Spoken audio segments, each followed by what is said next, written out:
पवित्र भूमि की यात्रा करने वाले हर यात्री की ये तमन्ना होती है कि गलीलिया के जिस समुद्र को यीशु नंगे पांव पार किया था उसे वे भी पार करें। उसी प्रकार एक पर्यटक उस समुद्र की सैर करना चाहता था, इसलिए उसने वहां के एक नौका चालक से उस सैर का दर पूछा और नौका चालक ने उसका किराया $50 बतलाया।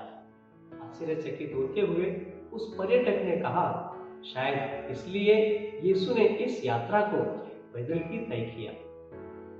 इसमें मेरे प्रिय भाइयों और बहनों, यीशु की समुद्र पर चलने की कहानी अवश्य ही हमें उनके व्यक्तिगत जीवन के बारे में बतलाते हैं कि वे वास्तव में कौन है, और साथ ही इस संसार में कलीसिया की यात्रा के बारे में तथा विश्वास के बारे में बतलाता है। आइए आज हम यीशु के बारे में, कलीसिया के बारे में और विश्वासी के बारे में अनुचिंतन करें। सबसे पहले हम यीशु के बारे में अनुचिंतन करें। यीशु के समुद्र पर चलने की चमत्कारिक कहानी यह दिखलाता है कि यीशु क्रिस्त ही प्रभु है। सबसे पहले हम यीशु क्रिस्त के बारे में अनुचिंतन करें। यीशु के समुद्र पर चलने की चमत्कारिक कहानी यह दिखलाता है कि यीशु क्रिस्त ही प्रभु है और सभी प्राकृतिक और अलौकिक शक्तियों पर उनका अधिकार है। यहूदियों की यह मान्यता थी कि समुद्र राक्षसी शक्तियों का क्षेत्र है और समुद्र पर शैतानी शक्तियों का अधिकार है। लोग ये सोचते थे कि अनियंत्रित समुद्र बुरी आत्माओं के द्वारा निर्देशित की जाती थी और समुद्र पर चलते और उन्हें शांत करते हुए यीशु ये दिखलाते हैं कि उन्हें न केवल अच्छी शक्तियों बल्कि बुरी शक्तियों पर भी आधिपत्य प्राप्त है। क्या आप लोगों को यह पता है कि हमारे समाज में ऐसे क्रिस्ती भी हैं जिन्होंने अपने जीवन को पूर्ण रूप से यीशु को समर्पित कर दिया है, फिर भी वे भय, बुरी आत्माओं और अविश्वास की जिंदगी जी रहे हैं।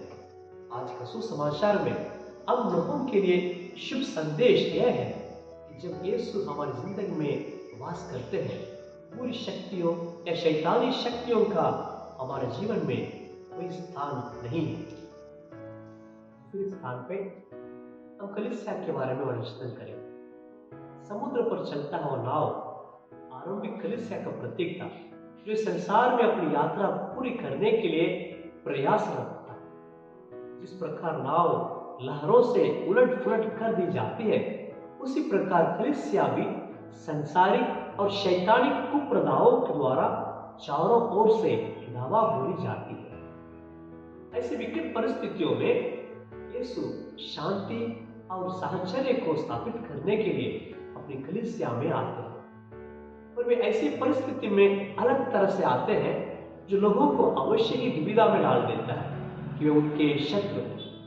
वे ऐसे आते हैं कि लोग यह कहने का मजबूर हो जाते हैं ये भूत है और मानो वे उनसे दूर भागना चाहते हैं।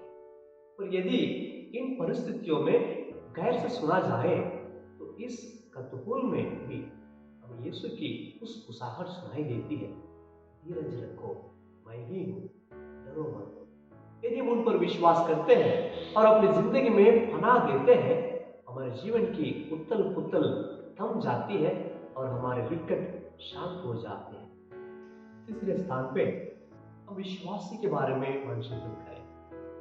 यदि एक विश्वासी की नजरों से देखा जाए तो संत पेतरुस की तरह हम भी विकट परिस्थितियों में यीशु से अपनी नजर हटाकर परिस्थितियों में ही अपना ध्यान केंद्रित करते हैं।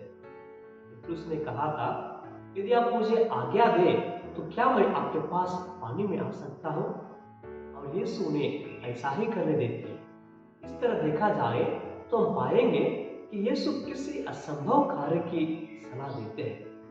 यीशु हमें ऐसा ही करने का आदेश देते हैं क्योंकि वे हमें ऐसा करने के काबिल जो बनाते हैं। और इस तरह साधारण पेतरुस पानी पर यीशु की ओर बढ़ता है, पर जैसे ही वह प्रचंड वायु को देखता है वह घबरा जाता है और डूबने लगता है। जब तक पेतरुस यीशु पर अपनी निगाहें गड़ाए रखता है तब तक पानी पर अच्छी तरह चल सकता है, पर जैसे ही वह खतरा को भांपता है वह परिस्थिति पर अपना ध्यान केंद्रित करता है, वह डूबने लगता है, क्योंकि संत पौलुस कहते हैं, हम अपने आंखों पर नहीं पर विश्वास पर चलते हैं।